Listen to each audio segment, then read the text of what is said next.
जय गुरु जी, शुक्राना गुरु जी, सारी संगत जी को जय गुरु जी। ओम नमः शिवाय। शिव जी सदा सहाय। ओम नमः शिवाय। गुरु जी सदा सहाय। शिव पुराण श्री शतरुद्र संहिता खंड 6 7वां अध्याय।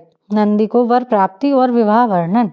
नंदीश्वर बोले, हे महामुने, मैंने वन में जाकर घोर तपस्या करनी शुरू कर दी। मैं स्वच्छ मन और श्रद्धा भाव से भगवान शिव के 3 नेत्र, 10 भुजा और 5 मुख वाले रूप का ध्यान करते हुए मंत्र का जाप करने लगा। मेरी दुष्कर तपस्या से अभिभूत होकर भगवान शिव प्रसन्न हो गए। तब भगवान शिव ने देवी पार्वती सहित मुझे दर्शन दिए। भगवान शिव बोले, हे शिलाद पुत्र नंदी, मैं तुम्हारी इस तपस्या से बहुत प्रसन्न हुआ हूँ। तुम जो चाहो मनोवांछित वर मांग सकते हो। तुम्हारी इच्छा मैं अवश्य पूरी करूंगा। देवादिदेव भगवान शिव के ये उत्तम वचन सुनकर मैं उनके चरणों में गिर पड़ा और पुनः उनकी स्तुति करने लगा। तब भगवान शिव ने अपने हाथों से मुझे ऊपर उठाया और बोले, हे वत्स नंदी, मेरे होते हुए भला तुम्हें मृत्यु भय कैसा?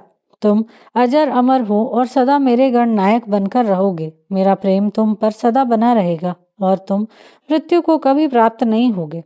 तुम्हारे घर पधारे वे दोनों मुनि मैंने ही भेजे थे, अतः अब तुम अपने शोक और चिंताओं को त्याग दो। यह कहकर भगवान शिव ने कमल के फूलों की माला अपने गले में से उतार कर मेरे गले में डाल दी। माला मेरे गले में पड़ते ही मेरे 3 नेत्र और 10 भुजाएं हो गई। तत्पश्चात भगवान शिव मुझसे बोले कि तुम और क्या चाहते हो? मैंने कहा, प्रभु, मैं आपकी सवारी बनना चाहता हूँ। तब महादेव शिव जी ने अपनी जटाओं से हार के समान निर्मल जल मुझ पर छिड़क कर कहा कि नंदी हो जाओ।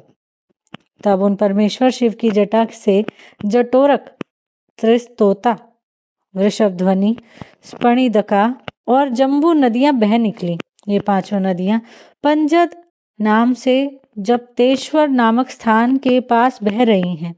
जो मनुष्य इन 5 नद नामक नदियों पर जाकर प्रसन्न मन से भगवान शिव की उपासना करता है, उसे परम मोक्ष की प्राप्ति होती है। उसकी सभी कामनाएं भगवान शिव अवश्य पूरी करते हैं। भगवान शिव ने देवी पार्वती से कहा कि देवी, मैं नंदी को अपने गणों का अधिपति बनाना चाहता हूँ। शिव जी के वचन सुनकर देवी पार्वती बोली, प्रभु, मैं नंदी को अपना पुत्र मानती हूँ। तब भगवान शिव ने अपने सभी गणों को बुलाकर उनसे कहा कि मैंने नंदी को आप सब गणों का अधिपति बनाया है। भगवान शिव का यह कथन सुनकर सभी गणों ने प्रसन्नता पूर्वक उन्हें अपना स्वामी स्वीकार किया। फिर सब देवताओं और मुनियों ने नंदी का अभिषेक किया। तत्पश्चात नंदी का विवाह मरुतों की सुंदर दिव्य कन्या सुयशा से संपन्न हुआ। नंदी ने स्पत्नीक परमेश्वर शिव को नमस्कार किया। महादेव जी ने नंदी को ऐश्वर्य संपन्न, महायोगी, महान धनुर्धारी, अजय और महाबली होने का आशीर्वाद प्रदान किया। देवी पार्वती ने प्रसन्नता पूर्वक नंदी से मनोवांछित फल मांगने के लिए कहा। नंदी बोला कि हे माते, मेरी सदैव आपके चरणों में भक्ति बनी रहे। यह सुनकर देवी पार्वती ने उसकी इच्छा पूर्ण कर दी। तत्पश्चात सब देवताओं ने भी हर्षित मन से मुझे अनेक वरदान प्रदान किए। तब भगवान शिव से आज्ञा लेकर सब उनका गुणगान करते हुए अपने स्थान को चले गए।